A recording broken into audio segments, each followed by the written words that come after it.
这个利他灵是一款什么款的药啊咧？这是用来治疗过动儿的3级的关节药品，要经过医生开药单才当使用。这种药的功效会当提悬到专注力有聪明药的称号，但是若使用了无适当，副作用袂少，甚至会食调咧，会出现到幻觉甲爱困。徐律师讲，因为是关节药品，若毋是用来治疗，或者是科学上来使用，就等于是毒品。那随意来使用，就违法咯。这一粒白色药丸是专门用来治疗过动孩童的药物利他灵，嘛有人叫伊是聪明药啊。风声讲食落了后，读册速度甲记忆拢会变真好。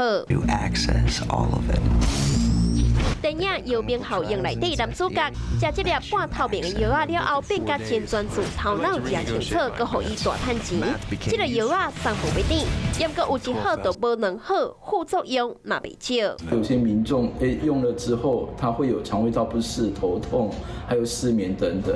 这种利他灵是活化中枢神经的药物，会用来提悬头壳内底多巴胺的分泌，主要是用伫咧治疗过动症甲专注力歹的问题。患者药食落过半点钟，情绪会变稳定。也过利他灵平常的副作用包括头壳痛、失眠、胃痛甲物件食袂落。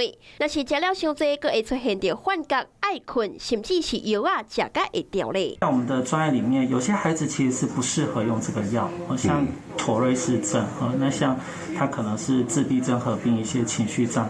这些的用药都要非常小心。曾经有考试的学生为着要让精神变更较好，伫考试进前食这个药即摆竟然嘛出现伫咧补习班提供给国小囡仔来使用。利他能呢，它的成分是 methylphenidate， 系属第3级管制药品、第3级毒品。那本案呢，非供医疗及科学上需用，恐涉违反毒品危害防治条例。无药单就等于是咧食毒品，想要让精神变较好、变较巧，方法就爱用好着。